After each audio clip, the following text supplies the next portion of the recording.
بات کریں گے اس کلمے کے بارے میں جو ہماری زندگی کی سب سے قیمتی دولت ہے، اور وہ دولت کلمہ طیب کی دولت ہے۔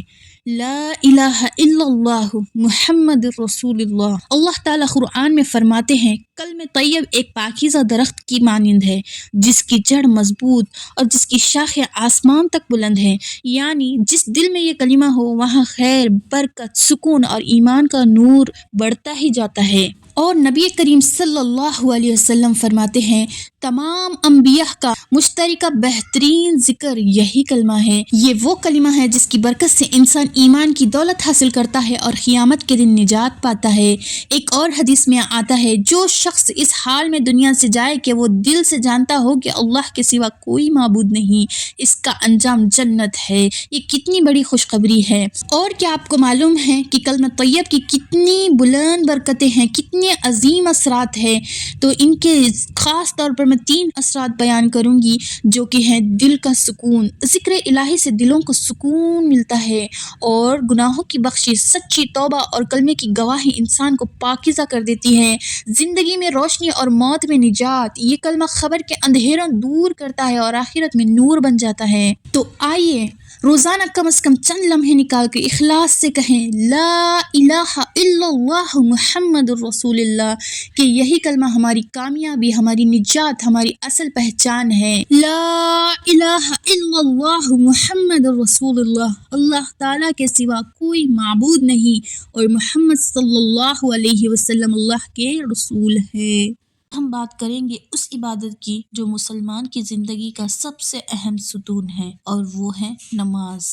رسول اکرم صلی اللہ علیہ وسلم نے فرمایا نماز دین کا ستون ہے۔ اگر ستون مضبوط ہو تو عمارت قائم رہتی ہے، اور اگر نہ ہو تو عمارت گر جاتی ہے۔ نماز نہ صرف عبادت ہے بلکہ مسلمان کی پوری زندگی کو سنوارنے کا طریقہ ہے۔ اللہ تعالیٰ نے قرآن مجید میں فرمایا نماز قائم کرو۔ یہ حکم قرآن مجید میں بار بار آیا ہے، اور قرآن مجید میں یہ بھی فرمایا گیا ہے نماز بے حیائی اور برائی سے روکتی ہے۔ یہی نماز انسان کے اخلاق، رویے اور کردار کو بہتر بناتی ہے۔ جب مسلمان سجدے میں ہوتا ہے تو اللہ کے سب سے زیادہ قریب ہوتا ہے۔ یہ وہ لمحہ ہوتا ہے جب بندہ اپنے رب سے دل کی باتیں کر سکتا ہے۔ رسول صلی اللہ علیہ وسلم نے فرمایا سجدے کی حالت میں بندہ اپنے رب کے سب سے قریب ہوتا ہے۔ نماز صرف آخرت کے لیے نہیں، دنیا میں بھی انسان کو سکون، مضبوط ارادے، نظم و ضبط اور صبر سکھاتی ہے۔ جو شخص وقت پر نماز پڑھتا ہے اس کے زندگی میں برکت، ذہن میں سکون اور دل میں نور پیدا ہوتا ہے۔ قرآن میں منافقین کی ایک نشانی یہ بیان کی ہوئی ہے کہ وہ نماز میں سستی کرتے ہیں۔ رسول اللہ صلی اللہ علیہ وسلم نے فرمایا آدمی اور کفر کے درمیان فرق نماز کا چھوڑ دینا ہے۔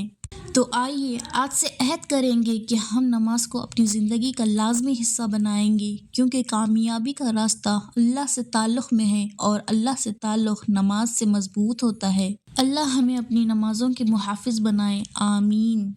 بارے میں بات کریں گے جو نہ صرف عبادت ہے بلکہ روحانی تربیت اور تقویٰ کا بھی ذریعہ ہے۔ اللہ تعالیٰ قرآن مجید میں فرماتے ہیں اے ایمان والو، تم پر روزے فرض کیے گئے ہیں جسے تم سے پہلے لوگوں پر فرض کیے گئے تھے تاکہ تم میں تقویٰ پیدا ہو۔ روزے کا اصل مقصد تقویٰ ہے، یعنی اللہ کا خوف، نفس پر قابو اور گناہوں سے بچنا۔ رسول صلی اللہ علیہ وسلم نے فرمایا روزہ ڈھال ہے، یعنی روزہ انسان کو گناہوں، برائیوں اور جہنم کی آگ سے بچاتا ہے۔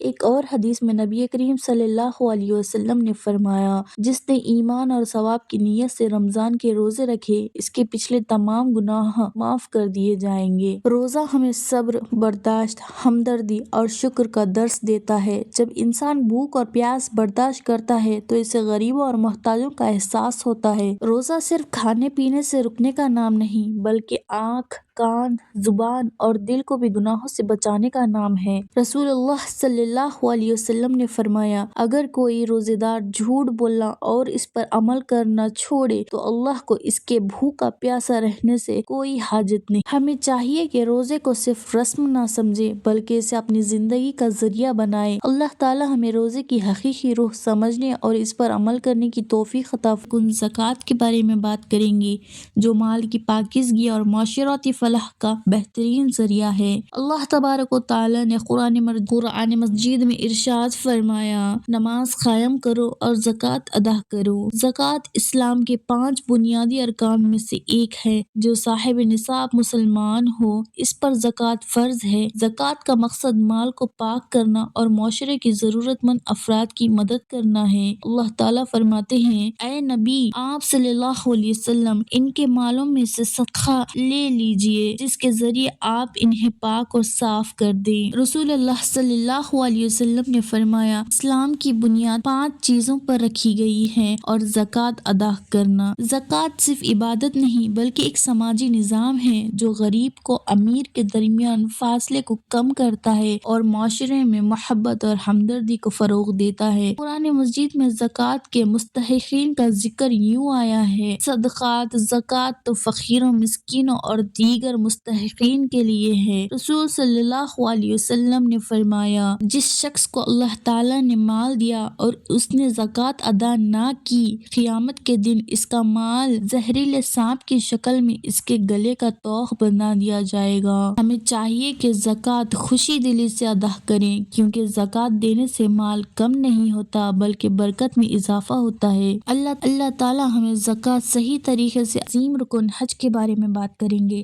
جو بندے کو گناہوں سے پاک کر کے نئی زندگی عطا کرتا ہے۔ اللہ تعالیٰ قرآن مجید میں ارشاد فرماتا ہے، اور اللہ کے لیے لوگوں پر بیت اللہ کا حج فرض ہے جو وہاں تک جانے کی استطاعت رکھتا ہو۔